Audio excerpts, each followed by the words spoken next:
That's a big boy. He didn't overshoot the runway.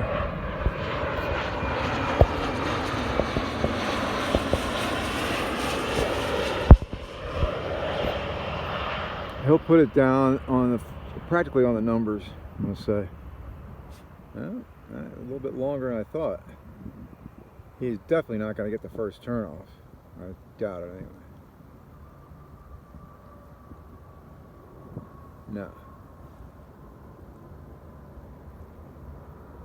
That was a long approach. I was kind of like further past the numbers than he wanted to be, I'm sure. Pretty nice approach and landing though. So these two guys over here were waiting for him to land, and they're ready to go. Peace.